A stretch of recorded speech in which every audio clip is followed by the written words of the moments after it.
भी हमारे साथ जुड़ेंगे विश्व हिंदू परिषद के नवीन दुबे साहब, राजनीतिक विश्लेषक है, वो भी हमारे साथ हैं। हाजी मेहरुद्दीन रंगरेज प्रवक्ता है MIM के, वो भी हमारे साथ हैं। और साथ ही नवल किशोर दास प्रवक्ता है अखाड़ा परिषद के, वो भी हमारे साथ मौजूद है। शलम मणि जी, आपके साथ शुरुआत करूंगी। जीरो टॉलरेंस वाली सरकार आखिर इतनी मजबूर कैसे हो गई कि हालात इतने बिगड़ गए, और जिस समय वो अंतिम संस्कार उस लड़के का होना था, लोग ये कह रहे हैं कि वहां पर पुलिस प्रशासन की उचित व्यवस्था नहीं थी।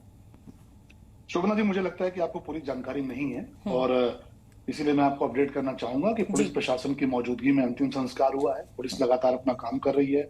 हमारे जो एडिशनल डीजी हैं अमिताभ यश मौके पर हैं। आपके पास तस्वीरें भी आ चुकी होंगी। और जहां तक मेरी जानकारी है कि बहुत हद तक सारी चीजों पे काबू पा लिया गया और घटना बहुत दुर्भाग्यपूर्ण है। घटना बहुत ही दुखद है और स्वीकार्य है। किसी चीज को लेकर विवाद उत्पन्न हुआ और उसके बाद जिस प्रकार से एक बेगुनाह लड़के को मारा गया, उसकी हत्या की गई, उसको कई गोलियां मारी गई है, ये अस्वीकार्य है और निश्चित तौर पे कड़ी कार्रवाई होगी।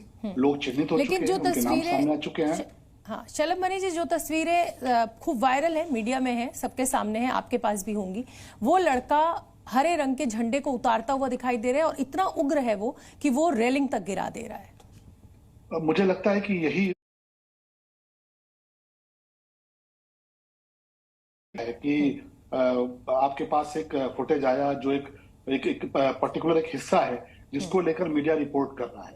मैं तो सिर्फ इतना निवेदन करूंगा, इसीलिए हमने आपको आमंत्रित किया है। आप पक्ष रखिए ना, हम सुनना चाहते हैं, हम भी चाहते हैं दर्शक सच जाने। जी नहीं, सच जाने और ये भी जाने कि कैसे मीडिया एक तरफा रिपोर्टिंग कर रहा है, ये भी बताना हमारा अधिकार है। क्योंकि अगर आप देखिएगा जिस प्रकार से जिस घर से गोली मारी गई है, घर के अंदर हथियार थे, स्पष्ट हो चुका है। घर के अंदर कारतूस था, ये भी स्पष्ट हो चुका है। जिस घर के अंदर अवैध हथियार था, जिस घर के अंदर अवैध कारतूस थे, जिस घर के अंदर पत्थर था, वो घर किसी सामान्य व्यक्ति का तो नहीं रहा होगा। निश्चित तौर पर आपराधिक मानसिकता का व्यक्ति है, वो इस प्रकार की नफरती मानसिकता का व्यक्ति है, कोई चरमपंथी है, कोई कट्टरपंथी है। तो क्या प्रोवोकेशन हुआ कि अगर कोई दुर्गा प्रतिमा लेकर जा रहा है, क्या प्रोवोकेशन हुआ कि जिसके बाद वो नौजवान उस घर की छत पर चढ़ा? घटना ये थी कि वहां पर डीजे पर एक गाना बज रहा था। उस गाने में हो सकता है कि मीडिया के लोगों को आपत्ति हो या किसी विशेष प्रकार की मानसिकता के लोगों को आपत्ति हो, पर उस गाने के बोल सिर्फ इतने थे कि चाहे जितना जोर लगा लो आएगी बीजेपी। इस गाने को लेकर विवाद शुरू हुआ। माँ दुर्गा की प्रतिमा पर, जहां तक मेरी जानकारी है लोगों से बातचीत के आधार पे, कि माँ दुर्गा की प्रतिमा के ऊपर एक जो भगवा ध्वज, अच्छा लग रहा है शलम मणि जी, आप मीडिया से रहे हैं और यहाँ तक पहुंचे हैं, और आज जब आप मीडिया को ही ब्लेम कर रहे हैं तो मुझे हैरानी जरूर हो रही है। और इसलिए हो रही है क्योंकि अगर हमें एक पक्षीय चीजें दिखानी होती है, एक पक्षीय रिपोर्ट दिखानी होती, तो शायद मैं आपको आमंत्रित ना करती अपनी डिबेट में। मेरी बात मैं इसलिए कह रहा हूँ कि आप एक बहुत जिम्मेदार एंकर है, हम सब बहुत सम्मान करते हैं। और आपने जिस प्रकार से कहा कि वो लड़का बहुत उग्र था, वो चढ़ गया था, मैंने कहा नहीं, मैंने आपको बताया कि वीडियो ऐसा कुछ बयान कर रहा है। मैंने ये बिल्कुल नहीं कहा जी, इसीलिए मैंने बताया आपको कि वीडियो में ऐसा दिख रहा है। वो वीडियो एक मिनट बंद कर लीजिए, ये वीडियो दिखा दीजिए। नहीं रंगरेज जी आएंगे, अभी पहले शलम मणि जी को अपनी बात पूरी करने दीजिए। हाँ, जब माँ दुर्गा की प्रतिमा के ऊपर से भगवा ध्वज हटाया गया और जब घर के अंदर से पथराव शुरू हुआ, जब घर के अंदर से फायरिंग शुरू हुई, आखिर उस घर में हत्या हुई है, इसका मतलब इससे बड़ा प्रमाण क्या हो सकता है कि उस घर के अंदर हथियार थे, उस घर के अंदर गोला कारतूस था। जब ये घटना हुई, नहीं एक सेकंड शोभना, जब ये हुआ, जब घर के अंदर से पथराव होना शुरू हुआ, जब वहां से गोलियां चलनी शुरू हुई, जब वहां से माँ दुर्गा की प्रतिमा पर से झंडा हटाया गया, उस प्रोवोकेशन में वो नौजवान उस घर पर चढ़ा है। हाजी मेहरुद्दीन, सटा के गोलियां मारी गई। हाजी मेहरुद्दीन, आपने सुन लिया किस प्रोवोकेशन में वो लड़का झंडा उखाड़ रहा था। चलिए मैं कहती हूँ कि वो बिना किसी प्रोवोकेशन के झंडा उखाड़ रहा था, क्या गोली मार देंगे आप?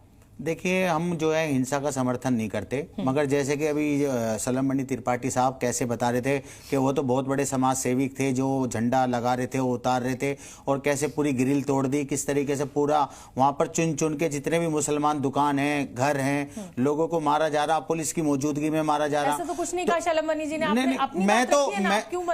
नहीं, ये तो चाहते ही है कि हिंसा होती रहे, क्योंकि हिंसा के ये जो नफरत की जो राजनीति है इनकी, और जो इस्लामोफोबिया, और जिस तरीके से पूरे देश में एक माहौल बनाया जा रहा है मुसलमानों के खिलाफ। आप देखिए, नारे भी बन रहे हैं मुसलमानों के खिलाफ, गाने भी बन रहे हैं मुसलमानों के खिलाफ, मूवियां भी बन रही मुसलमानों के खिलाफ। तो ये जो, और इस सरकार में, भाजपा की सरकार जहां जहां पर है, आप ये देखिए दंगे वहीं पर हो रहे हैं। क्यों?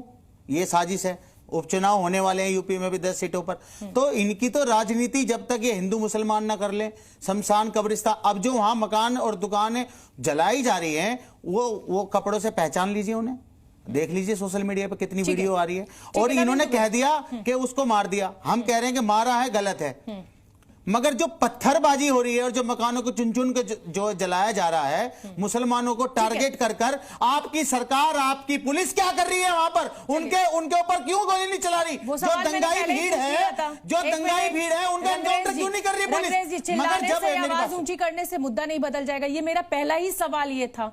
मैंने सबसे पहले शलभ मनी जी से यही पूछा था कि जीरो टॉलरेंस वाली सरकार में आखिर एक्शन में इस तरीके की कोताही क्यों दिख रही है? जवाब वो दे चुके हैं, आप बेकार में चिल्ला रहे हैं। नवीन दुबे, शोभना जी, मैं 10 सेकंड में अपनी बात खत्म कर रहा हूं। मैं कह रहा हूं, जब इस तरीके की, जब ये बता रहे हैं वहां पर जो एडीजी हैं वो वहां पर मौजूद हैं और वो खुद जो है वहां घूम रहे हैं, जब वो वहां पर खड़े हैं, कैसे हिंसा मुसलमानों के घर चुन चुन के जलवाए जा रहे हैं, पुलिस मौजूद वहां पर मूक दर्शक बनी पड़ी है, क्योंकि सरकार भी चाहती है कि मुसलमानों को दो दर्जे का नागरिक बनाना, सेकंड क्लास सिटीजन बनाना और उनको टारगेट करके। आपकी भी राजनीति चमक रही है ये कह के, क्योंकि आप भी मुसलमानों के खैरखा बन रहे हैं। नहीं, हम खैरखा नहीं है। आप मुसलमानों को ये समझाएं कि साहब हिंदुओं के त्योहारों में हम हक की बात करते हैं शोभना जी, पत्थर ना बरसाएं, घरों पर असला या बंदूकें ना इकट्ठी करें, तो ये तो आप करेंगे नहीं। शोभना जी, आप हमारे घर में पथराव भी करेंगे, आप हमारी मस्जिद में कुरान को भी जलाएंगे, आप हमारे पैगंबर साहब के बारे में आप शब्द भी बोलेंगे। अब हम क्या करें? आप बताइए हम क्या करें?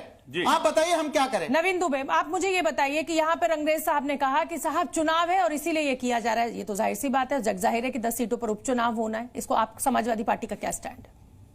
देखिए शोभना जी, सबसे बड़ी चीज क्या है कि 2002 से हम शुरू करें थोड़ा सा, वो दंगे हुए थे गुजरात के और बड़े दंगे हुए थे, उसके बाद किस तरीके से ग्लोरिफिकेशन किया गया था मोदी जी की इमेज का। गुजरात के नहीं, मैं वहां से जोड़ूंगा, बुनियाद पे जाना पड़ेगा, भारतीय जनता पार्टी की बुनियाद पे जाना पड़ेगा। सलभ जी, ये आप संज्ञान ले लीजिए। 2002 के दंगों के बाद क्या स्थिति बनी, वहां पर ग्लोरिफिकेशन हुआ और आज क्या हुआ कि पूरे आपने कोशिश करी कि हम उसको इतना ज्यादा प्रोपेगेंडा बना दें कि हर आदमी को, हर जिस हिंदू का खून ना खौले, खून नहीं वो पानी है, और इस तरीके की चीजें। मां दुर्गा की प्रतिमा के विसर्जन में भजन बजते हैं, भाजपा के गाने कब से बजने लगे भाई? इसका मतलब ये कोई पूरी तरीके से प्रायोजित व्यवस्था थी कि वहां भारतीय जनता पार्टी के नारे लगाए जाएंगे, उसके गाने गाए जाएंगे। ठीक है नवीन जी, आऊंगी आपके पास। रंगरेज साहब, क्योंकि अब आपने यूपी की कानून व्यवस्था पर सवाल उठा दिया, आप कह रहे प्रशासन काम नहीं कर रहा है, तो इस तनाव के बीच उत्तर प्रदेश के ADG law and order Amitabh Yash पहुंच गए और हमें वो एक्शन में नजर आ रहे हैं। जो आपने आरोप लगाया उसका जवाब आप इस वीडियो में देख लीजिए। नहीं, मैंने तो देखा वो वीडियो, सारा वीडियो देख लिया, जिस तरीके से वो वीडियो में दिखाई दे रहे हैं, मगर वो हथियार लेके तो चल रहे हैं। नहीं, वो हथियार लेके तो जा रहे हैं, मगर गोली चलाते हुए नजर नहीं आ रहे। अगर यही हिंसा कोई मुसलमान कर रहा होता, वो कपड़ों से पहचानिए ना। अरे भाई, कपड़ों से पहचानने में तो बहुत माहिर है भाजपा, कपड़ों से पहचान लीजिए भाई, कपड़ों से पहचान लीजिए कौन है वो जो मकान और दुकान और लोगों के घर जला रहे हैं, लोगों को मार रहे हैं, खुलेआम हथियार लेके घूम रहे हैं। ये रिपोर्ट आपको दिखानी पड़ रही है खिलाफ जब तक सरकार।